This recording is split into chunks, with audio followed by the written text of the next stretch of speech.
All right. Good morning, everyone. Can you all see my screen? All right, great. All right. Well, thank you all for being here today. We're so pleased to welcome representatives today from our Alaska Regional Development Organizations, or ARDORs. We really have just an amazing lineup of speakers. I'm excited to get started.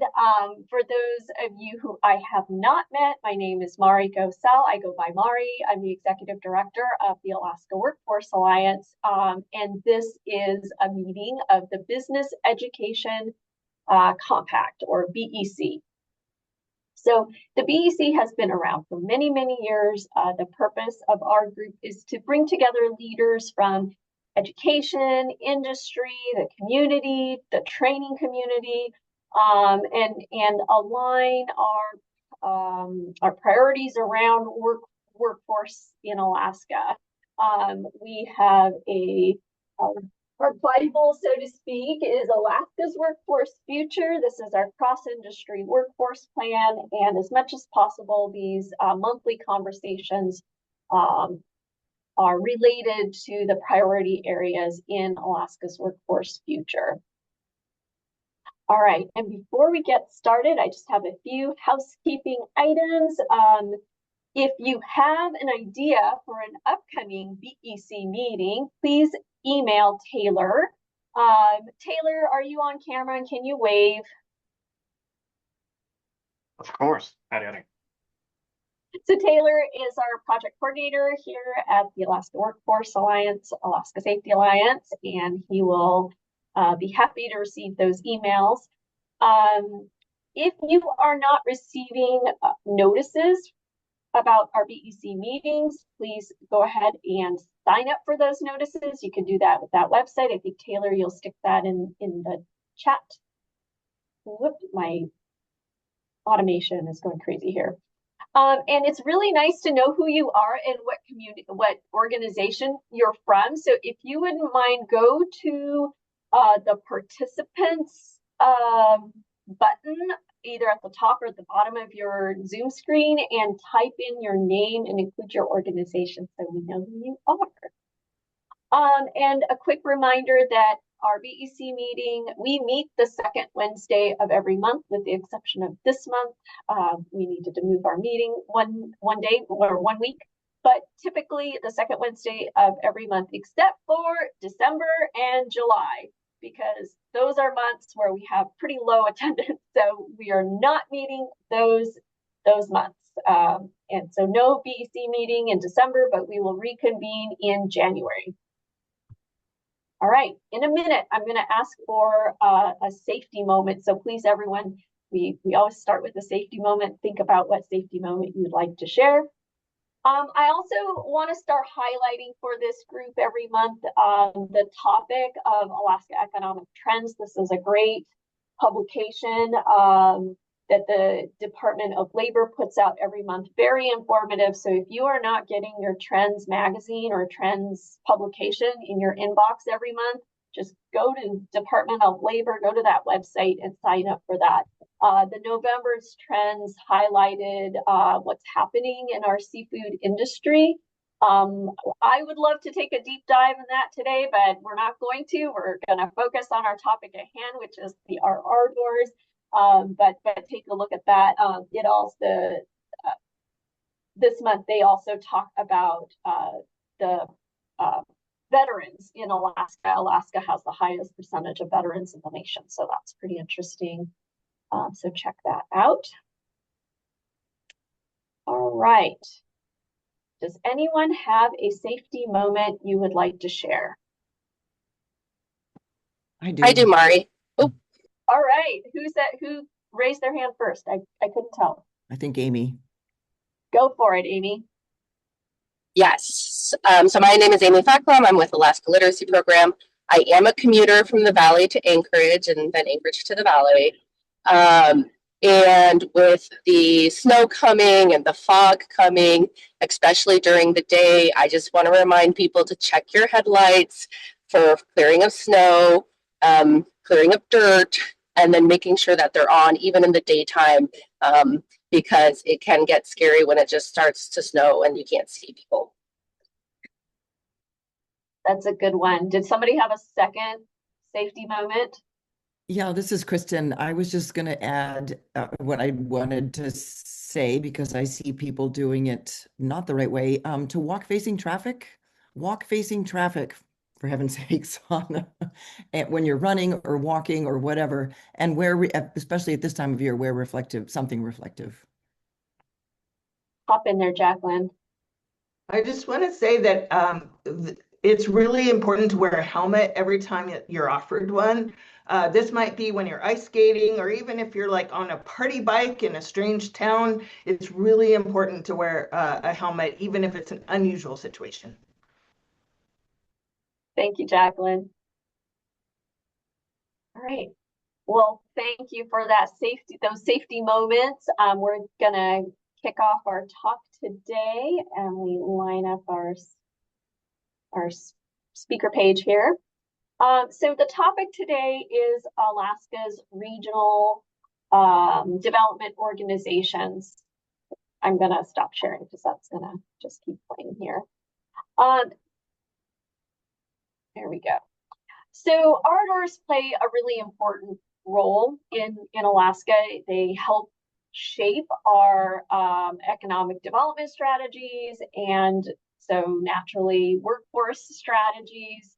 And fostering regional workforce development is a really key pillar in Alaska's workforce future. So we wanted to make sure that we introduced our ARDORs to this workforce group, so we got to know them and hear a little bit about what they're doing.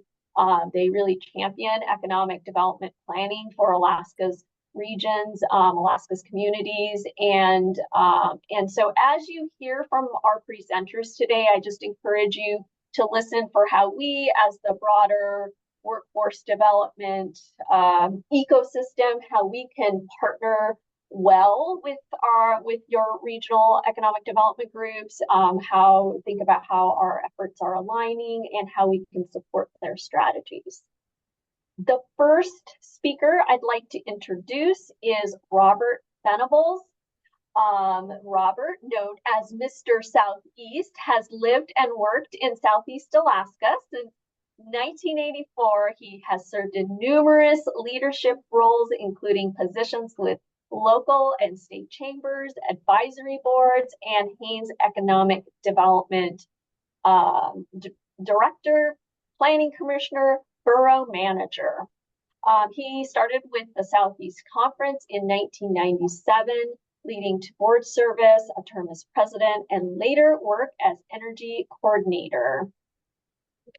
Robert, I think he might talk a little bit about his EDA Build Back Better Regional Challenge program, but he is so passionate about Southeast Alaska, and I have to say I love going to Southeast Conference and hearing about the energy and all the good work that's happening in Southeast. So take it away, Robert. Oh, thank you very much for those kind words. Can you see the screen fine? Okay.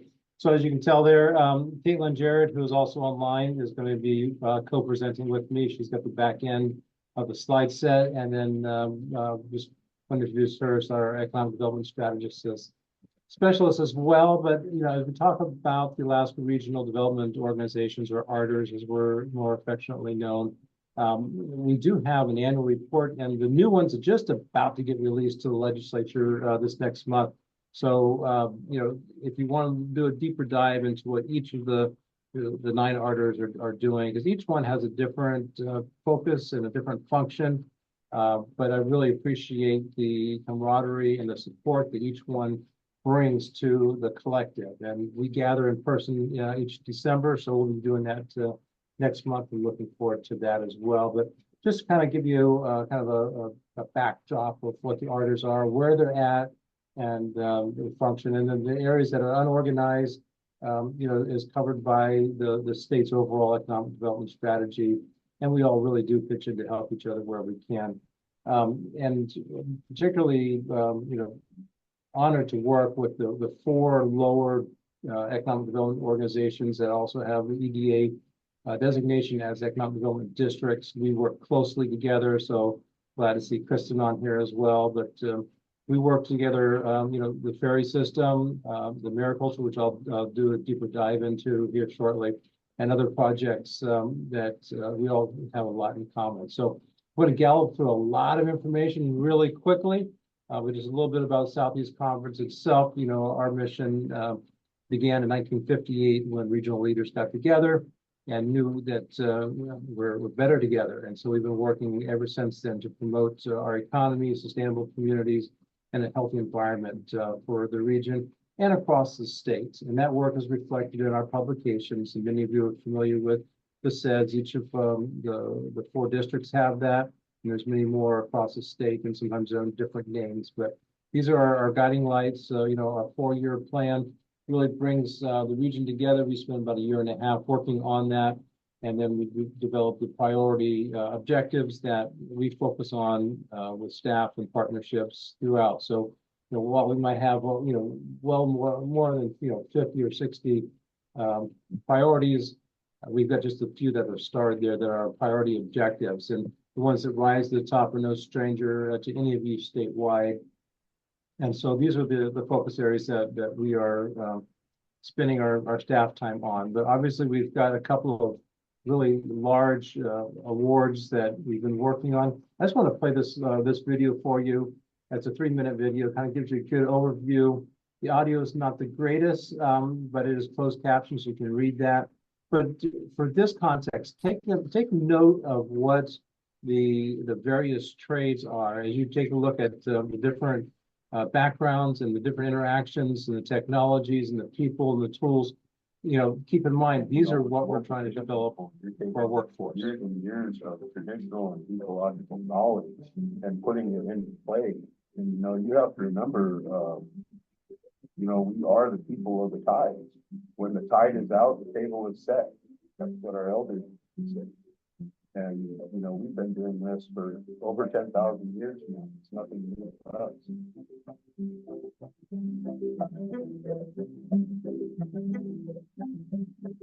Whole kind of Burke Point area is like a nursery, or it's just, it breeds so much life, and there's always whales, there's always eagles fishing, killer whales going by, or land otters. I think that's a mom and a baby. As you were saying. Nor the charismatic megafauna. From my perspective, the biggest opportunity for Alaska is the fact that the amount of coastline that's available to do aquaculture operations, damn near endless.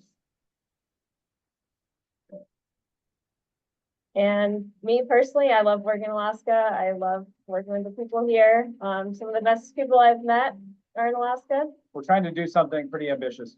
So we really need each other. We need to share information. You're seeing that. We see that all the time. One farmer is working really closely with another farmer, and they're not trying to be secretive. They're trying to share information. And we really want to see other families doing it. It'll make our business so much more successful and so much more profitable and worth so much more.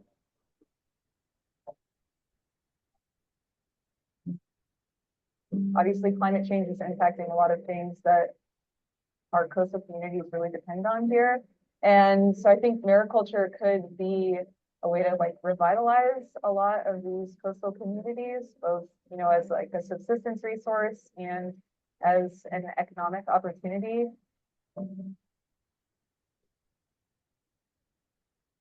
There's so much resources there to supply what we need for food, for animals, for humans, for pharmaceuticals, for so many different ways that we can transform natural resources into a real economically, environmentally safe supply chain.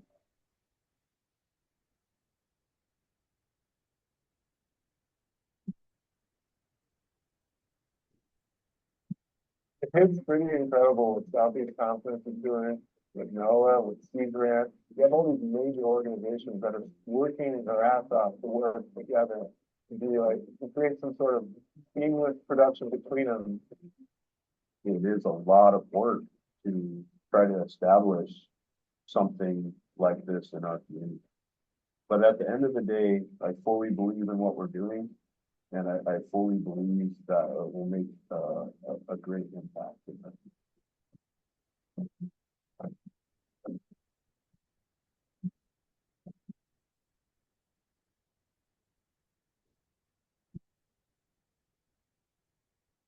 So that gives you kind of a really crammed course on kind of the scope of what is being envisioned there.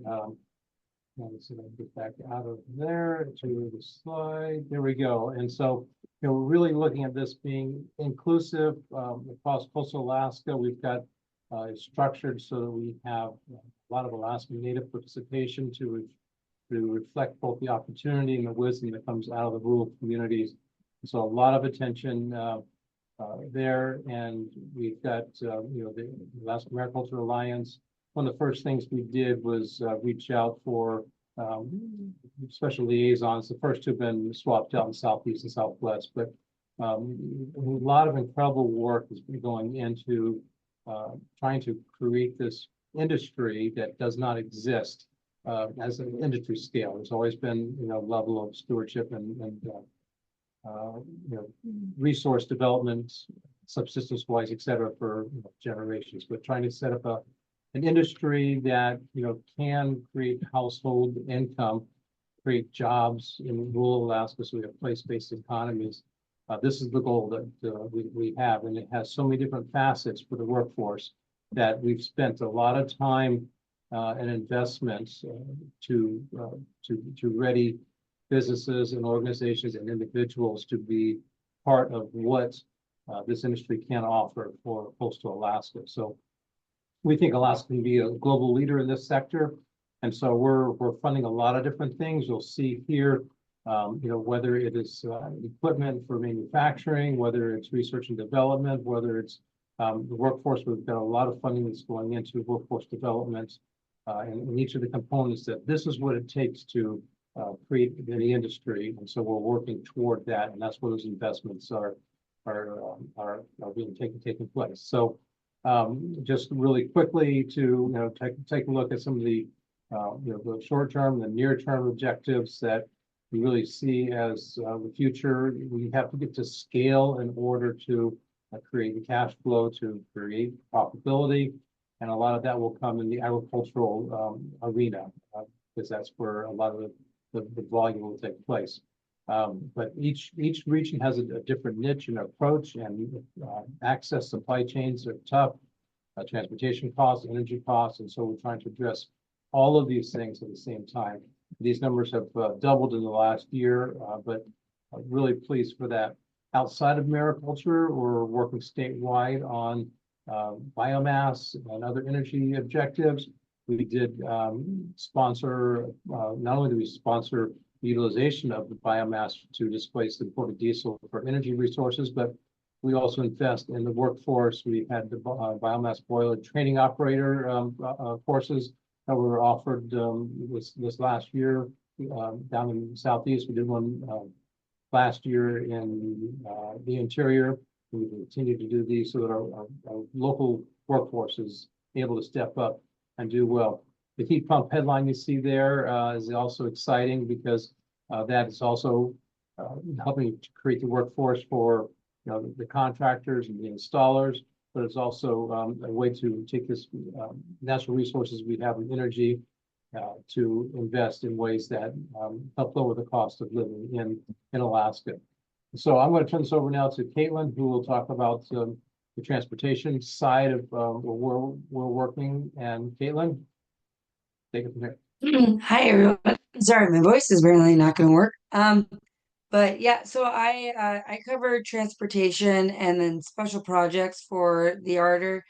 I just wanted to highlight for what area. I mean, we're southeast, but there's a lot of coastline and roadways that need investment, and we're constantly working to support DOT in this work and our communities to meet their needs, because without transportation, we can't get products to markets, we can't connect customers and producers, the farmers to the barge lines.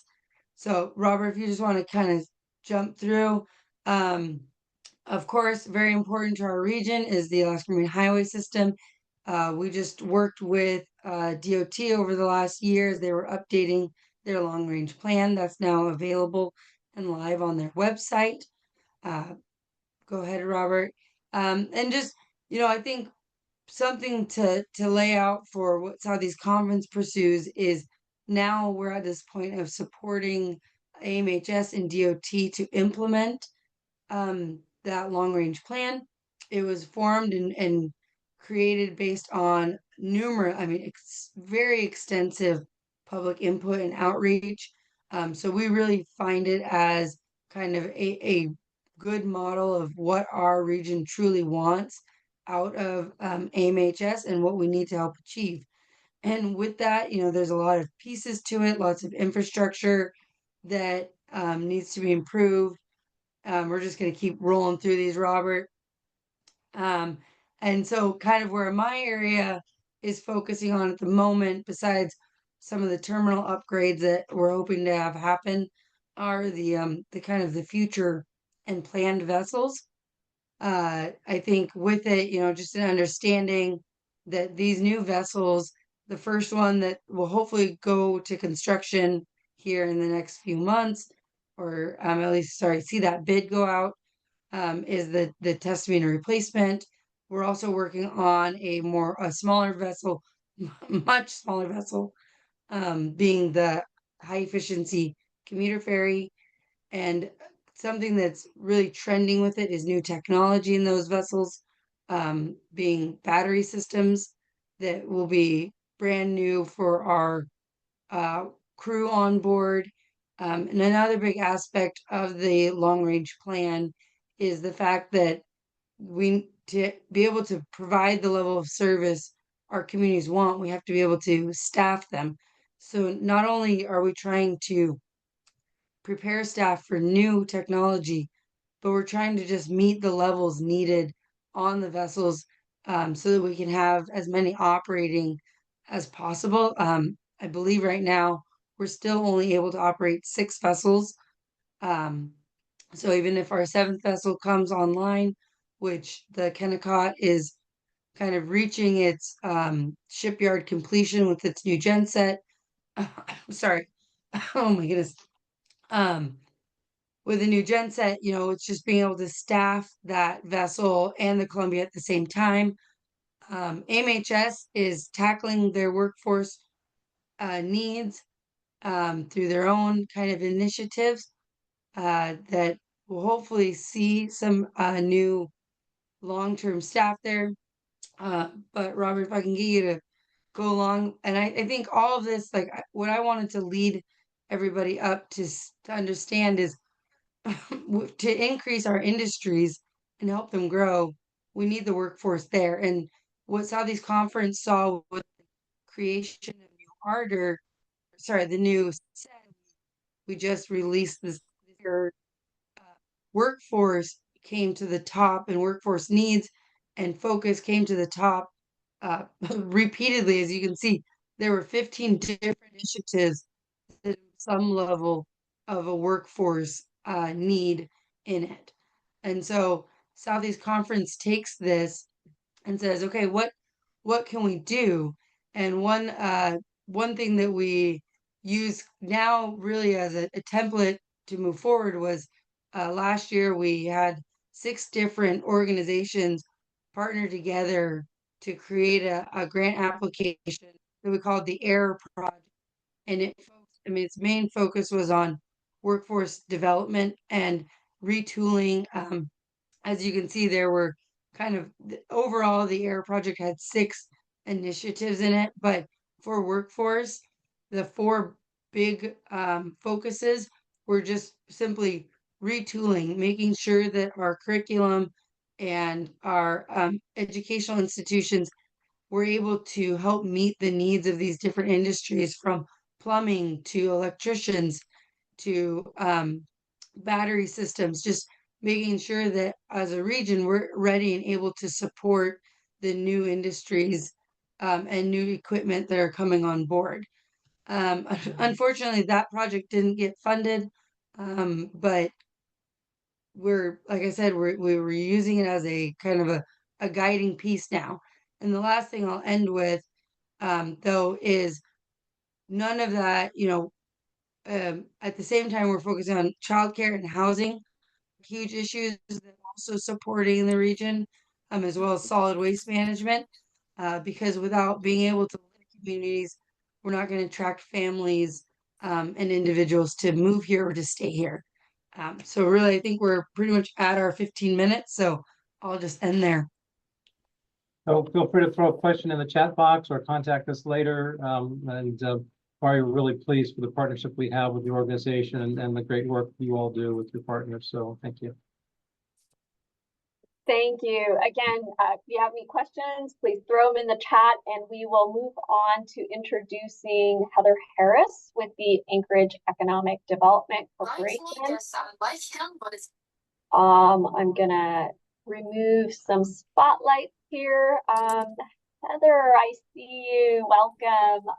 Heather is the interim president and CEO of the Anchorage Economic Development Corporation. Heather began her career in crisis intervention and has spent over 2 decades working to strengthen Alaska's health and well-being through cross-sector leadership. She served in key roles, including Organizational Resilience Officer at the 4Acre Group, CEO of Big Brothers Big Sisters of Alaska, and Director of Alaska of Anchorage's Health Department. Her leadership and advocacy span numerous organizations, including Alaska Youth Advocates Standing Together Against Rape, the Alaska AIDS Assistance Foundation, Providence Alaska Cares, and Alaska Food Coalition.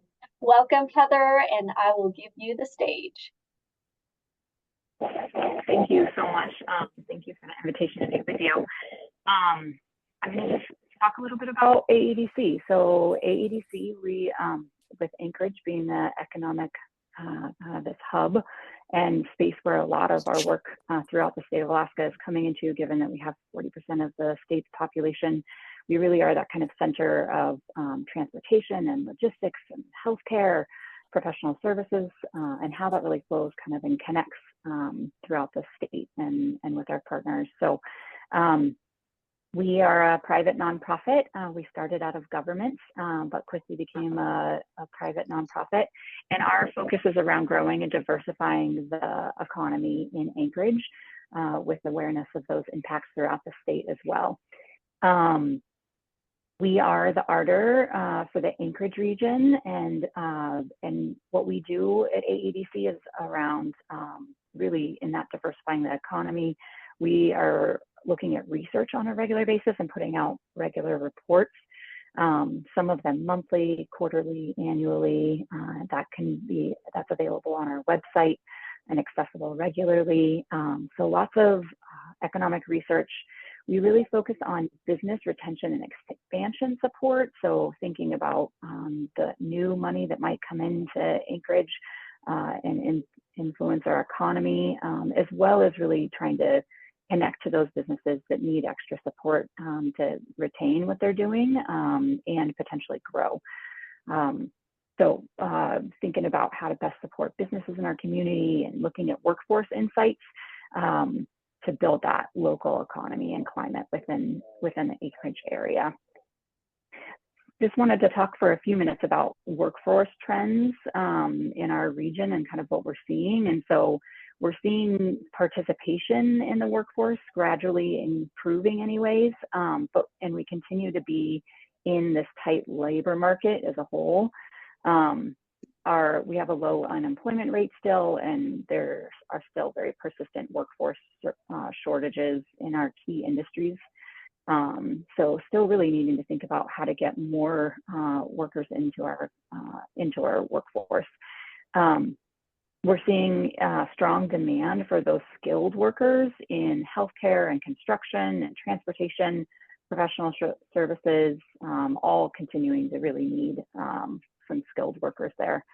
And in the effort to bring in those skilled workers and workers in general in the workforce, We are also seeing employers start to adopt flexible schedules and think about retention bonuses and on-site training opportunities, things that are going to attract the workforce back into those jobs.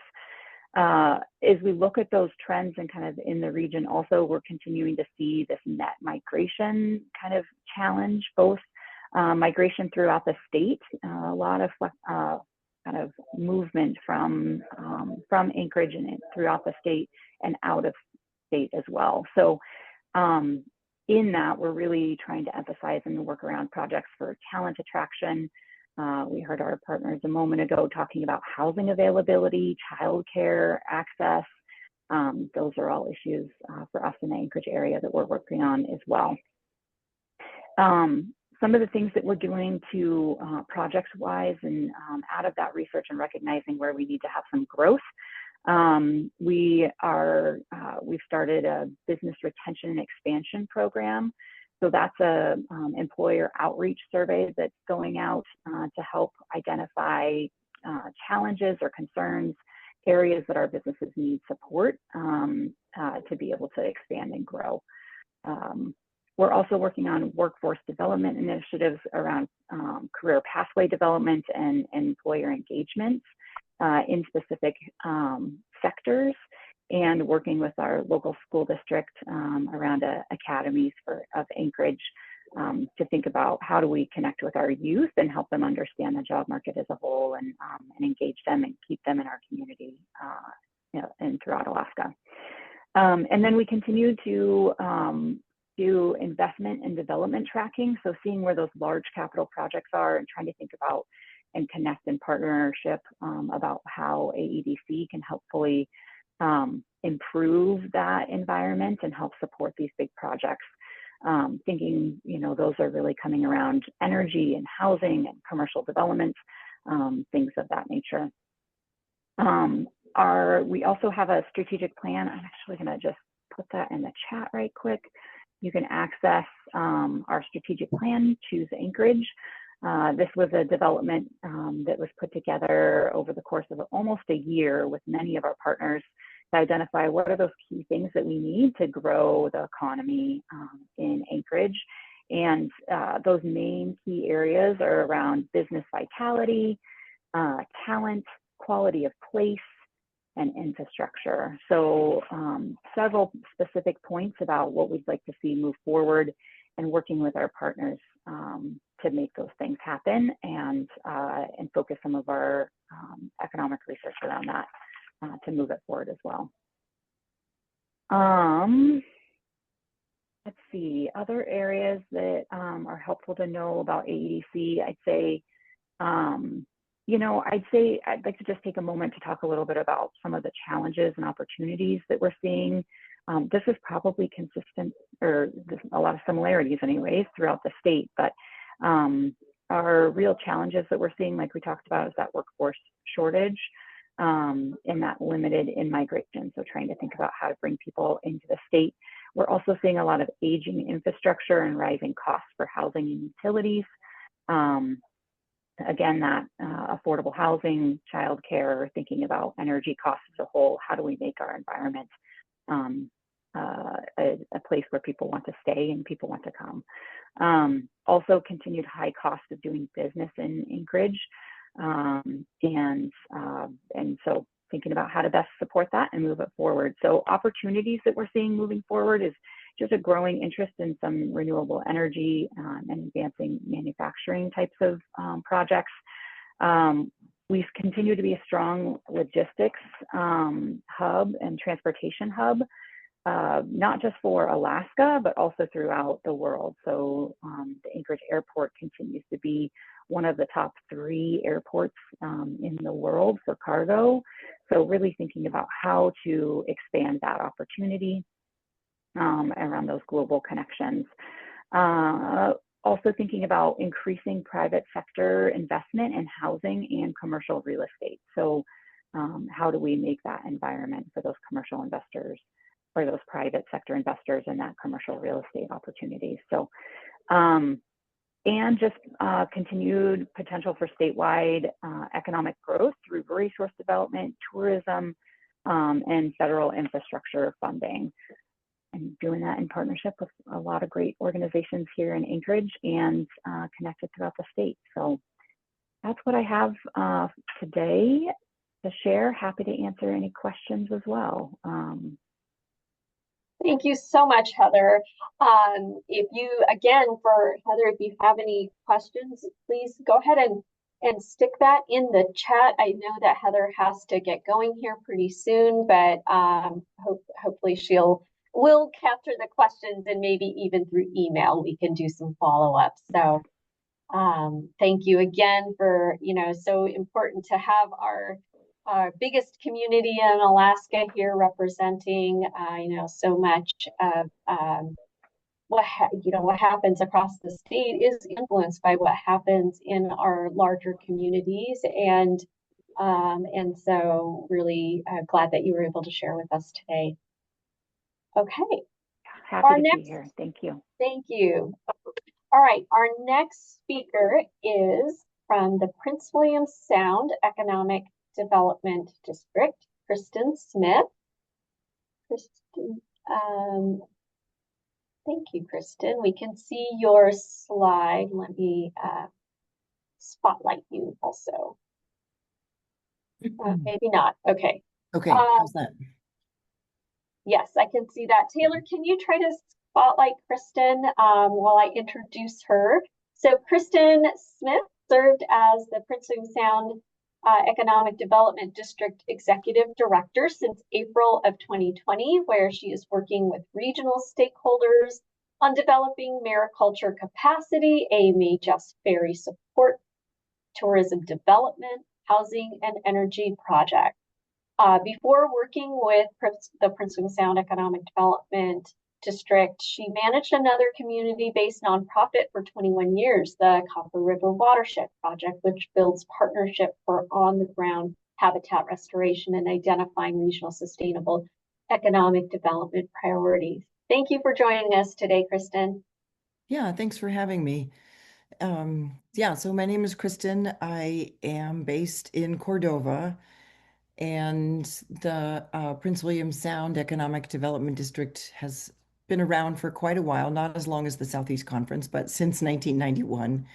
And working in various ways to strengthen the economies in our remote region and build partnerships. And I think that's what I'm really focused on at this point, is how do we pull together, how do we pool all of our respective resources and strengths to tackle the issues that you've already been hearing about. Our themes are going to be pretty similar to what you've heard so far from the Southeast Conference and Anchorage, but I will give you an overview. So this is Tutitlik. This is the village of Tutitlik in this image. And our region, we encompass all of Prince William Sound. I think people are probably familiar. And I thought this map had the communities marked on it, but anyway, it's a cool image. You can see the dust plume coming out of the Copper River to the east. But our communities in the region include Chiniga, all the way down in the southwest, Whittier, Tutitlik, just outside of Valdez, and Cordova. So that's the sound. And established in 91. We do regional planning, very similar work as AEDC and Southeast Conference in terms of supporting business development and community capacity by coordinating partnerships. And then our big themes are the blue economy, as you saw in the previous slide. We are a maritime coastal region. So seafood processing, marine transport, tourism for sure is a big and growing sector. And just as a bit of perspective, Cordova has the largest fishing fleet in the Sound.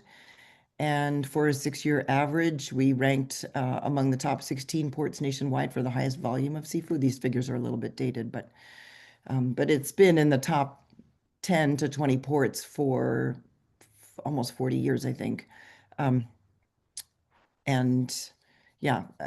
It's not that Cordova is the only fishing port. Obviously, Whittier has a lot of commercial fishing activity also, and to a certain extent, the villages of Chiniga and Titlik and Valdez. Cruise ship tourism is big and growing. This is the port of Valdez. I think everybody knows too about Whittier, and now they've got two cruise ship docks in Whittier. The one right near the marina, right near the harbor, and then the new head of the bay terminal where they welcomed Norwegian Cruise Lines, I think, was coming in there for the first time this summer. So that's going to grow tourism volumes there. And then the transportation and warehousing sector is also really big in Prince William Sound. I think a third of the freight in the state maybe goes through Whittier, although this is a picture of Valdez, but that's what I had. And then this slide is missing. It's supposed to say outdoor recreation generates 3.2 billion spending in Alaska annually. So the outdoor recreation economy is strong and growing by quite a bit. And again, these figures are a little bit dated, but I am fairly certain they have not slowed down. So we see outdoor recreation as a really big area to tap into for Prince William Sound, to continue tapping into, I should say. So emerging workforce trends, same, like I said, similar story, I think, as to what we've been hearing from other regions, but what we're seeing in our region is 10 consecutive years of population decline, almost entirely from outmigration. The 65 plus age group is expected to increase quite a bit, and the 20 and under will decline. It's kind of a bummer because for I would say about 15 years we had a growing bulge of kids, of really young families, and all of our elementary school classes now have we need two classes for each grade level in Little Cordova because that population sector has been growing, but because of outmigration, we're also losing families, losing households, and that's because of the cost of living, the cost of energy, and how hard it is to find housing. And then regarding skilled trades, we participated in a roundtable that the Prince William Sound College put together this past fall, where the college was trying to talk to employers about what kinds of training can we offer to help you recruit skilled workers. And I think, again, this is a familiar story. Transportation, utilities, construction wages have increased. There's difficulty filling jobs. And I think some of the key areas that we've been hearing about the needs, I know in Cordova, and I think maybe it's a similar story in Valdez. Whittier has a little more access to folks who are on the road system.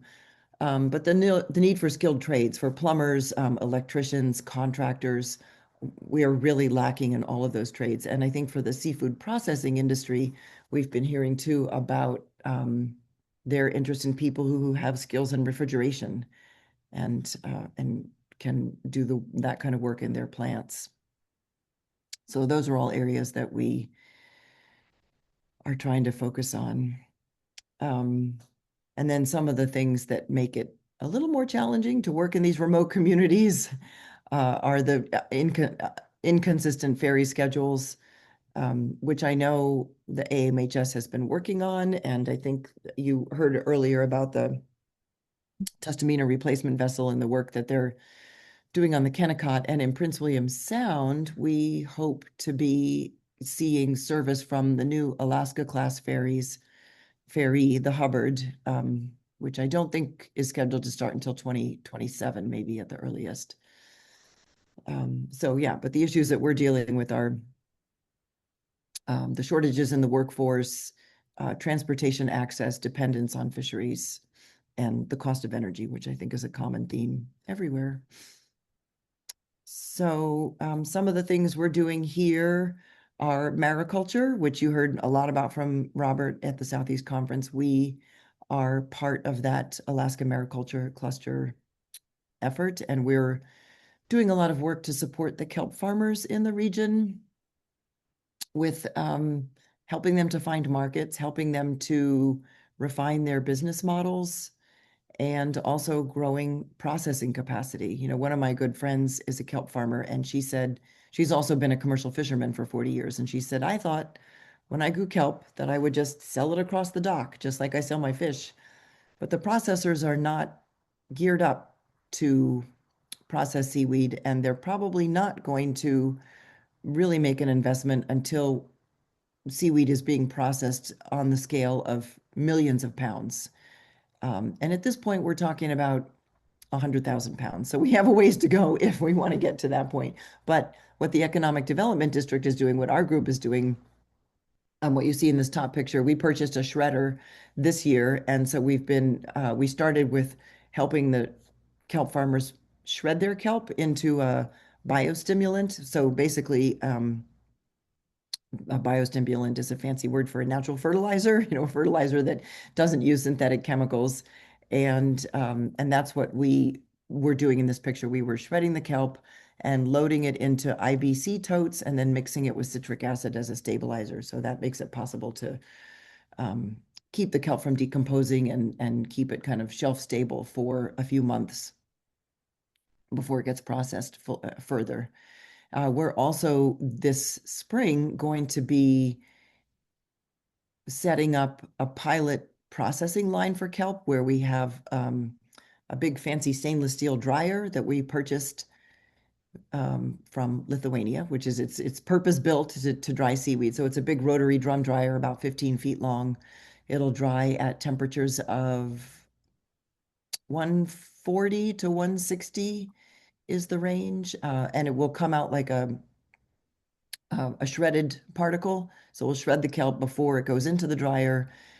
Comes out of the dryer as a like I would say quarter to maybe half-inch flake. And then depending on buyer specifications, we might mill it even further to finer grinds for use in food products. I've heard people say, don't think of kelp as the new kale because it's healthy to eat, but think of kelp as the new soy because it's in everything. It's in toothpaste, shampoo, food products, hand sanitizer. What else have I heard it used for? Biostimulants, like I said, and plastics. They're talking about using kelp for bioplastics also. So that will be a little bit of a niche product, but still it's a way to make use of a product that has great benefits in the ocean in terms of taking up carbon. And there's been research that shows if you grow kelp adjacent to shellfish like oysters, it has what they call a halo effect. And it helps mitigate ocean acidification, and oysters can grow their shells more readily. I forgot to mention that you can also use kelp in livestock feed, and that has been shown to help reduce cows' methane emissions. So that's got some great benefits also for prospects for mitigating climate pollution. And what else are we doing? We've got a grant from the US DOT's Port and Infrastructure Development Program to do some ferry dock upgrades in Cordova, Chenega, and Titlik, and this is going to make it possible for that Alaska-class ferry to tie up in Cordova. Mariculture is helping us diversify our fishing economy, which we really need to do because fisheries returns have been more volatile in the last several years. I'm sure that's not news to people. And then we also work with local employers to support their efforts in incumbent worker training. The state has a great program with funding available to employers, and they can apply for those grants to, I think you can get up to $20,000 a year and use that money to pay for your current employees to go get trained in additional skills. Like our medical center has used it to send their medical staff to get trained in, I think, training in radiology. And I'm not going to be able to remember some of the other occupational certificates that they were able to earn, but I know there were 5 or 6 other skill areas. We used the funding. We got funding from the Alaska Community Foundation's vocational grant fund, vocational fund for Alaska, and helped local employers send people to get their commercial driver's license. It's a big deal for us, and you can see that we sent them to the Kenai Peninsula Drivers Institute, but it's tough for people to do in our community because you have to get the training and then do the road test, and it used to be that somebody would have to go to Anchorage or the Valley for a week, which is no small expense. It's a little bit easier now, but it's still expensive because of the travel. So that's something that we've been able to help with. This I threw in. We've done a little bit of work with a website that maybe an app that maybe some of you are familiar with called the Alaska app. It's alaska.org, and it's a great tourism resource. And we worked with, is that time? No, okay, that was a different buzzer. To get some content loaded into the app so that people could figure out how to travel around Prince William Sound and put together different itineraries. Because I know people don't typically come to Alaska just to go to Cordova or just to go to Valdez. They're going to make a circuit or a loop, and they want to see different communities. So how do you get around? We know it's a big state, and those travel connections are not easy to figure out. So we were trying to help people figure out how to make their way around Prince William Sound and connect between communities. And that is the end. Yeah, that is my slideshow. Yeah, so I'm happy to answer questions. And I will also put our website in the chat bar because we have a lot of good information there about the region. So there you go. Thank you very much. And if anybody's interested in any projects in our region or business partnerships or anything you'd like to talk about, please, by all means, get in touch. We would love to hear from you. Thank you. Thanks for the time. Thank you so much, Kristin. I actually learned a lot. I don't think I've heard you present before, so this was just very educational, and just really appreciate you coming in and joining our group today. You bet. All right. We're gonna now travel from Cordova, Valdez area to our Kenai Peninsula Borough region virtually here and speak with Cassidi Cameron. Cassidi, I'm going to spotlight you. There we go. Cassidi is now in her third year as Executive Director of the Kenai Peninsula Economic Development District. She has led major initiatives, including the EDA's Economic Resiliency Resource Project, and has contributed to Alaska Mariculture Cluster's successful Build Back Better Regional Challenge Award. Her work centers on community development, investment opportunities, and building economic networks, along with guiding regional collaboration, business incubation, and a comprehensive economic development strategy for the Kenai Peninsula. With nearly 2 decades of experience in government finance and policy making, a background in Alaska municipal administration, and a commitment to rural communities, Cassidi lives in Ninilchik with her family, and she spends summers operating their gillnet boat in Cook Inlet. So welcome, Cassidi, and I just always love hearing Cassidy's presentations about, and it always gets me really excited about what's happening on the Kenai Peninsula. So take it away, Cassidi.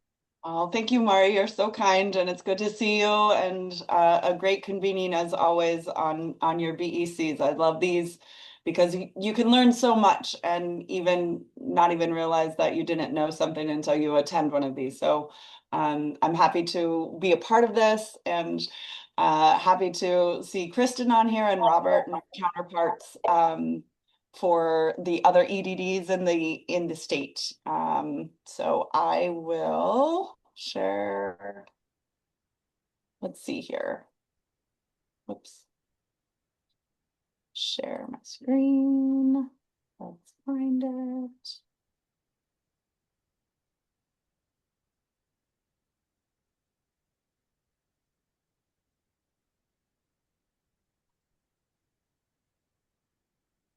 Let's see, do you guys see, a slide. I have two screens, so I don't know what screen is up. We're seeing your speaker slide.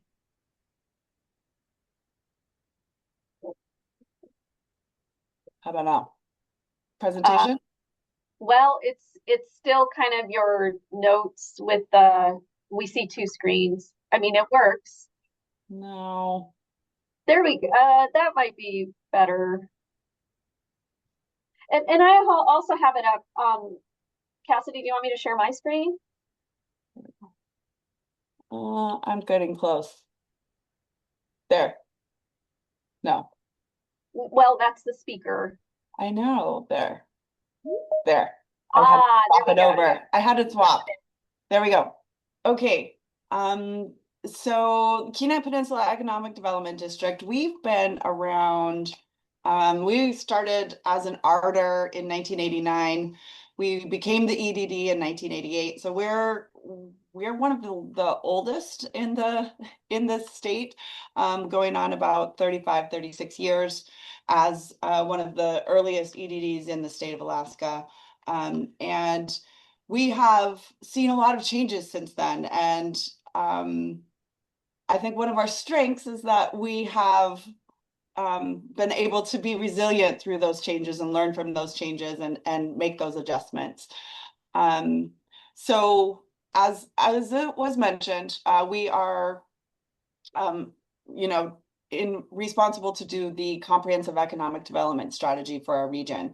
And that is really our framework and our guidebook to how we approach any project or any investment opportunity for our region, is that we kind of always go back to what our framework looks like, what our SEDS looks like, and what those indicators are to develop our strategies and our investment opportunities. So for the 21-26 SEDS, our overarching goal has been the focus on quality of life and making sure that those factors in quality of living on the Kenai Peninsula are supported, advocated for, always top of mind and a priority. So for the last 5 years, we've been focusing on technology and connectivity, where we recognize that the world as we know it is all connected by the internet and through broadband technology. And we wanted to make sure that all of our communities for the borough and for our region have that internet access that's not only reliable, but also affordable, because it's a component of everyday living, education, healthcare, commerce, just our regular everyday life. We're literally on a computer right now as we're talking about this, and we are connected through broadband. We recognize that is a factor to attract people to our region, for remote workers and for industry to be able to be connected to the lower 48 or to the rest of the world. And having reliable broadband has been our focus for the last 5 years, to focus on infrastructure projects and funding opportunities that will bring connectivity to all of our communities. So that was kind of our number one under our quality of life. And then the infrastructure and land use. We want to make sure that our industry-focused infrastructure is stable, resilience, and also making sure that a lot of our older infrastructure is top of mind when we are looking at funding opportunities and helping our stakeholders and our partners access funds that will help them build that infrastructure out and enhance those qualities of life that we are trying to promote and advocate for. Regional partnerships is always just so important in every aspect of our work. We coordinate with municipalities, with local, state, federal government agencies, but also community organizations and nonprofits to understand needs and priorities and make sure that we can match those up together and make them stronger with those partnerships and those relationships. Our workforce and human capital, I know that it's been spoken about a lot today, but making sure that we have a strong industry partnership and workforce network So having access to skilled trades and being certified in certain areas and certain emerging industries, knowing what those pathways are is a really good, is a strong focus of what we do.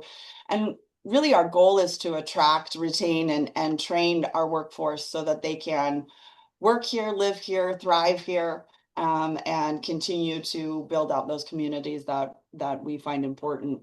And then business climate and entrepreneurship. So we have a business incubator center in our main facility in Kenai, where we try to give supports and resources to small business, industry, and private and public sector businesses, just to make sure that they are strong. They have access to maybe capital resources, loan programs, and other funding opportunities that they may not be aware of, and making sure that they have the needs that they need to be sustainable and continue their work as whatever industry and sector that they are in. So as we look at the SUDS, we also look at just kind of where we are in terms of an economy, what makes up our fabric, our economic fabric. And overall, we are a very diverse economy. We have healthcare is one of our strongest sectors. Other private sectors, we have mining, we have oil and gas here, we have a lot of government, construction and infrastructure development, retail, financial and professional services, seafood, which includes commercial fishing, as well as recreational and hospitality. Tourism is one of our major economic drivers, and while we are always looking at how we can attract more visitors, our focus recently has been how we can attract visitors, but also convince them that this is a great place to relocate and try to work and live here.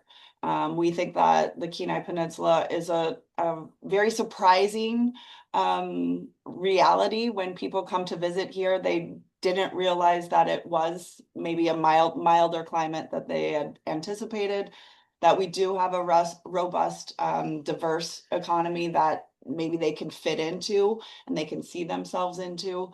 And we want to start attracting those types of individuals and families and workers that maybe come visit here and then really start to consider relocating here based on all of these quality of life factors, but then also our diverse economy. The Kenai Peninsula has our job market rebounded faster overall than the rest of the state after the pandemic.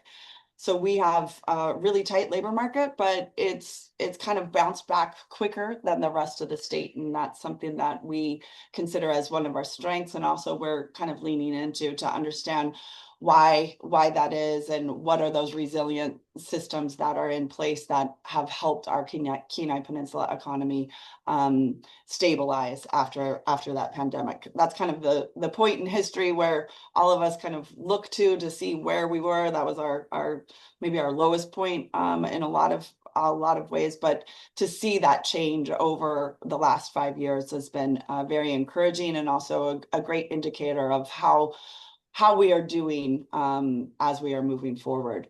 And then, of course, oil and gas and energy. We have tremendous energy resources here on the Kenai Peninsula with oil and gas, as well as the Cook Inlet and all of that it has to offer. So as we look through this economic lens, we start to really then peel back a few layers and understand what is happening in our demographic groups. So we are understanding, and Kristin had mentioned it before, what our age groups are doing, our working age groups, are overall kind of very minimal in terms of growth. And we want to see those numbers increase. So the 20 to 34 age range, 35 to 49 age range, those growth rates are increasing overall. But as we look to the future, where we're looking at 2030, which is just in 5 years, our 65 to 80-year-old age range is going to be growing immensely. And so we have to kind of look at what that actually will mean for us. What is it going to look like in terms of healthcare services? What is it going to look like for housing availability and services that age group is going to need? But then also, how can we start attracting the 20 to 64-year-olds to our area to start increasing those numbers? The 0 to 19 age group, right? We're under just under a 1% growth rate. And when we look at that, that indicates to me that we need to make those opportunities for our youth to, for lack of a better term, convince them that growing up here and then staying here is an option and that it is viable. And there are pathways to do that and get education, certification, skills, and resources that they would need to really start to start their life here, instead of, the brain drain where youth go out of state for maybe college or additional educational opportunities, and then maybe they don't return.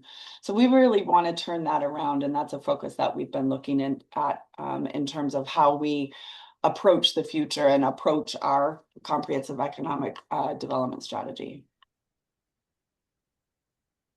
One aspect, and one thing that we have done in the last 2 years is we purchased some software, some data mining software that we are able to look at the visitation for all of our incorporated communities, so Seward, Kenai, Soldotna, Homer, and Soldovia. So we have profiles for each of those, and then the borough as a whole, so we can find and understand data sets that are relating to our visitor sector and our tourism sector.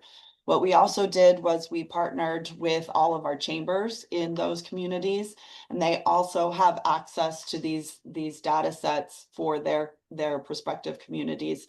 They have profile access.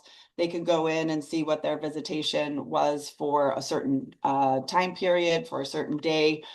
They can understand where their visitors are coming from overall, how they're getting here, how many days they're spending here. And we also have purchasing and sales data, so they can see how much on average they are spending in their communities.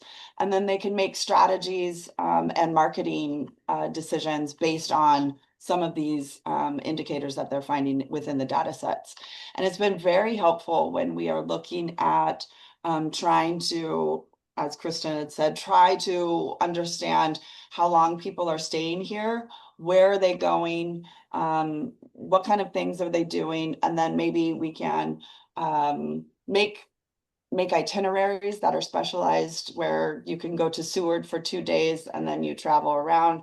You can hit Kenai, Soldotna, do a little fishing, head down to Homer and see the entire region, and package them in a way that visitors and the traveler is going to have a really great experience and see all of the diversity that our region has. So it's a software company called Datify. We've really been happy with the amount of layers that we can start pulling back and digging into and understanding what is happening with our tourism and how we can attract more people here. What we've also done is with this data, we've been working with the borough mayor on it's on maybe a strategy to make resources and make contact with the communities and with the people, the states and the cities where people are coming here most from. So one of our top our travelers are mostly from Texas and Florida.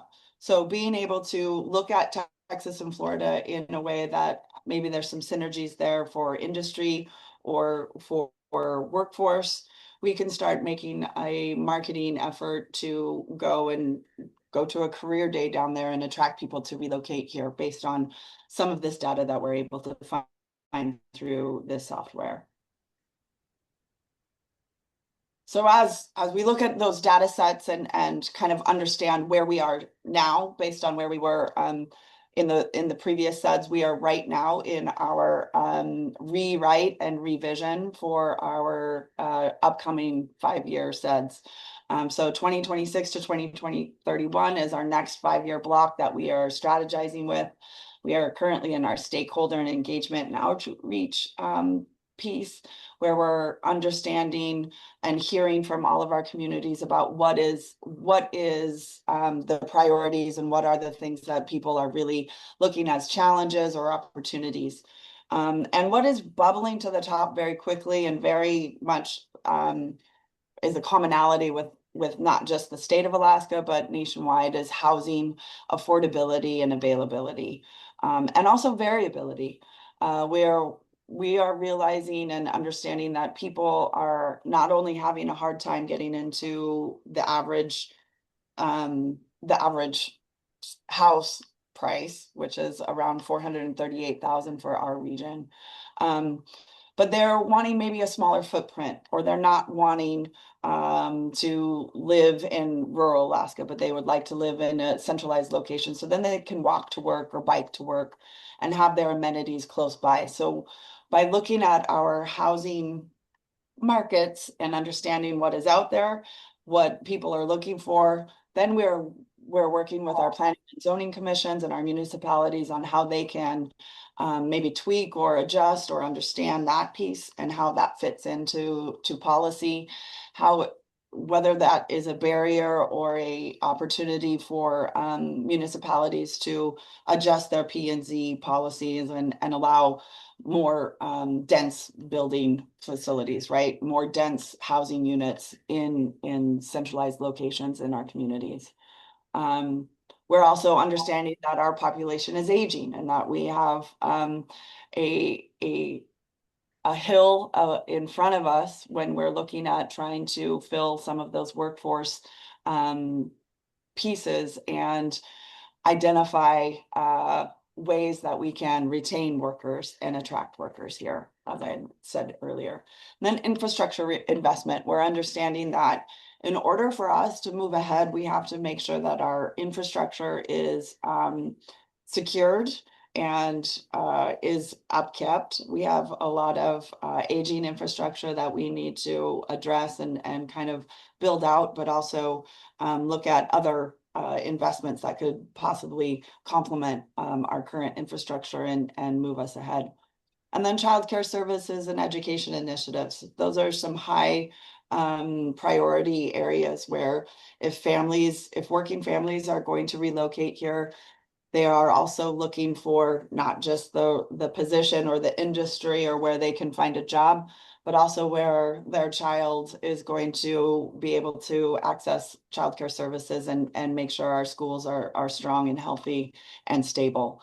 So those are the things that are bubbling up right now. As we move forward, we will be, kind of sifting through all of the outreach and engagement and those surveys that we're taking and be able to containerize it and put it into our said strategy. Thank you, Cassidy. I'm going to give you a 2-minute warning. Okay, beautiful. I will go quickly. So this is just, one of our SWOT analysis.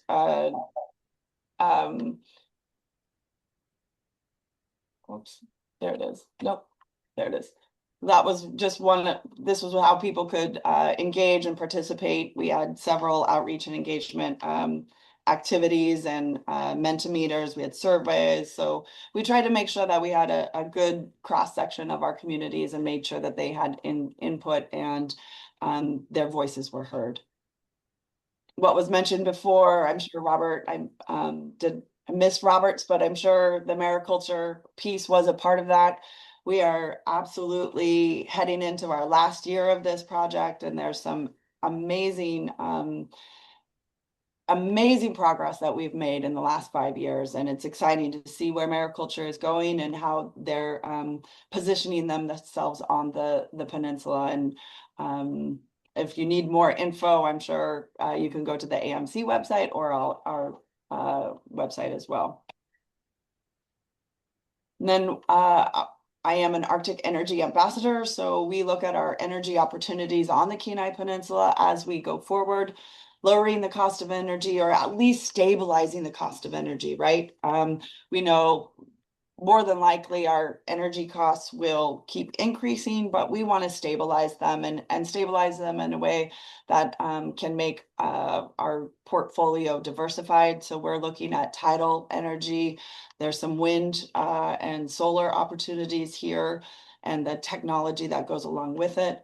As an Arctic Energy Ambassador, I'm able to understand that diversification of energy opportunities, and then try to fit them in at different sizes along the way. So for our very small rural communities, our off-the-road communities, they have very different energy needs than, say, the majority of our communities that are on the rail belt.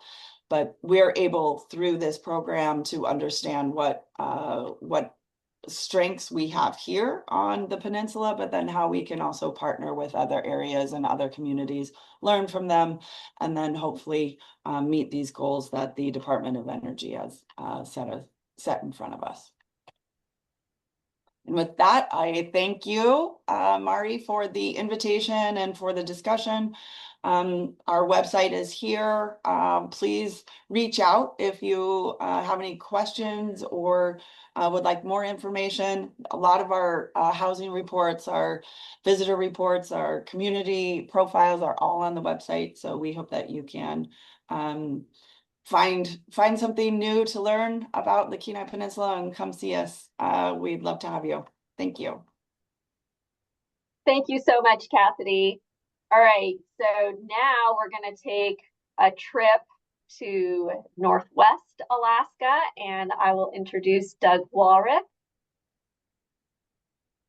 All right, Doug, Dr. Doug Walreth has been NACTEC director since 2009.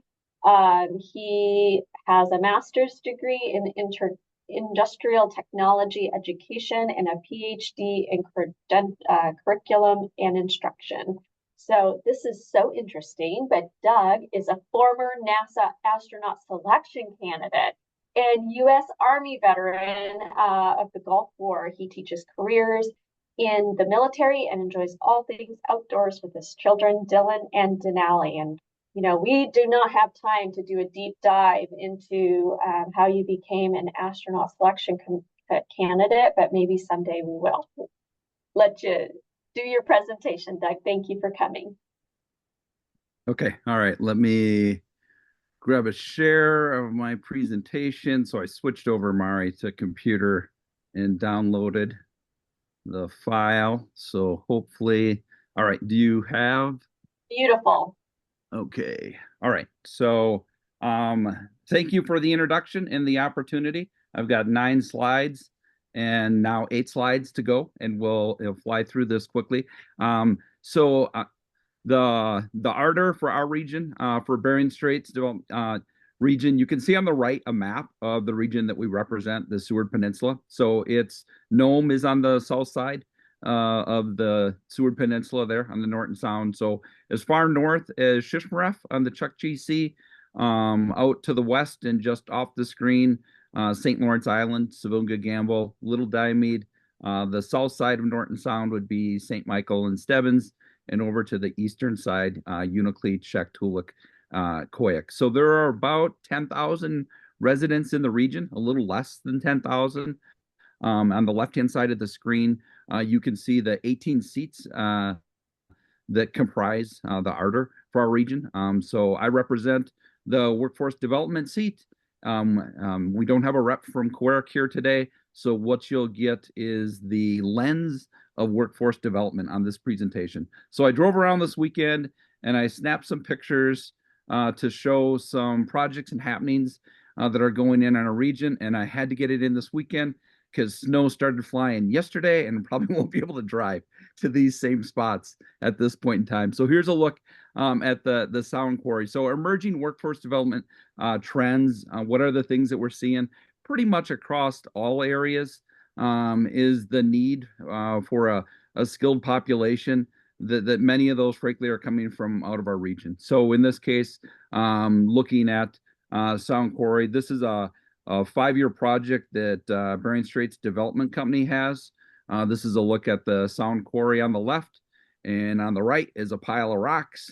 So they have the rights, surface and subsurface rights. So rock for seawall. So they have a 5-year federal project for a seawall up in Utqiagvik. So they have a need for 12 to 14 CDL operators driving side dump trucks that have been moving rock all summer long, right up until this past week when snow started flying.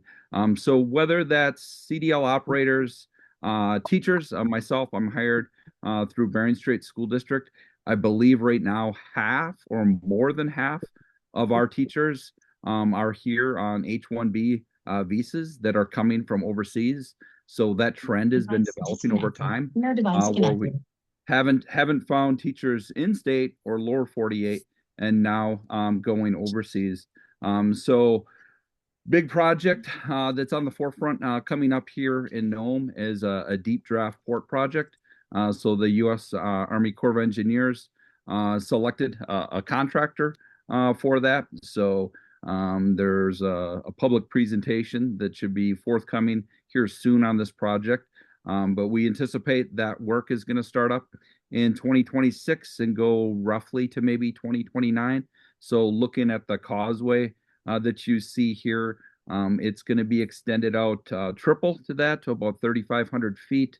And then the draft dug out to 40 foot deep. So Nome is 538 air miles from Anchorage. So everything that arrives in Nome to support and feed the folks of this region comes in either by barge or by airplane. So one other area that we're seeing now is some tourism occurring and increasing. So that port will support more of that work in the future. So regional action to grow business investment. So this past summer, maybe the last two, but really this past summer, there's been just a boom in the construction industry. So looking on the left, that's a look at the Norton Sound Regional Hospital. The picture on the right is a close-up of it is the Kawarek Care Center. So that's one construction project the hospital has going on. They're growing the long-term care facility from 18 beds to 30 beds. So that's an addition of 12, doubling their CNA needs up to 20. And on the left-hand side, the buildings in the green that you see are apartment complexes going up. So just this summer, there's 4 20-unit apartment complexes going up in phase 1, and there's a second phase. So the hospital's looking at bringing in 160 housing units here in the next 2 years to meet their needs. Back in September of 2024, there was a current housing shortage to meet Nome's workforce needs of 320 units. So some of this is going to be met, a lot of this with projects are going, but that's Nome's current needs. So with a deep draft port project coming, potentially a graphite mine in the future, there'll be a need for even more. Bering Air, I wanted to highlight just the importance of aviation in rural Alaska. There's about 200 folks that work through Bering Air. Their aviation maintenance has about 40 mechanics in it. A little bit more than half of those travel to the region to work 2 weeks on, 2 weeks off. So there's workforce needs, pilots, mechanics, cargo handlers, a lot of different areas. Mari, I had to include one NACTEC picture. So this is a picture of driver education training with a Nome Belts junior last week driving around town. I think one of the strengths that we have is education, working together with partners. So while this is a high school student pulled out of class doing some behind the wheel driver ed training, getting that driver's license is the gateway to employment opportunities. So NACTEC serves as the region's non-commercial driving school. Work closely with Kawarek and the hospital. Matter of fact, I think it was the hospital has flown somebody in from Shishmaref this week that we're doing training, an adult, in the afternoon with. And then just ending with some challenge and opportunities in our region. This got a little funky on my formatting here, but the challenges on the left: lack of housing and visitor lodging, human migration, loss of elders, childcare availability, sustaining village economies, and extreme weather and storms. So that opportunities should be off on the right, and my 3 and 4 shifted over. But natural resource development, I mentioned a potential graphite mine in the region that's currently undergoing, I believe, an environmental assessment in the permitting process. Tourism, cultural tourism. I got to switch over to my other screen because I'm off. Our infrastructure expansion, the federal dollars coming in on projects is something that was mentioned. This is all part of our SWOT analysis here, looking at our region, the strength, weakness, opportunities, and threats. Potential military investment, looking at the geopolitics of what's happening and having a deep draft port here. Potentially that's Coast Guard interest in the future, and then broadband infrastructure development as well. So I know we're tight on time, Mari, so I will end there and kick it back to you. Thank you, Doug. We are tight on time, and I just really appreciate so many of you staying till the very end. We don't have time for questions today. However, if you did type a question in the chat, I will be emailing that out to our speakers, and we'll get you the answers you seek. And I just want to say a big word of gratitude to our speakers today and to all of you for attending. We will see you in January. January 14th is our next BEC meeting, and we will focus as kind of a part 2 from our in-person convening, Marketing Alaska. So we'll see you in January. Thank you all. Thank you, Bari.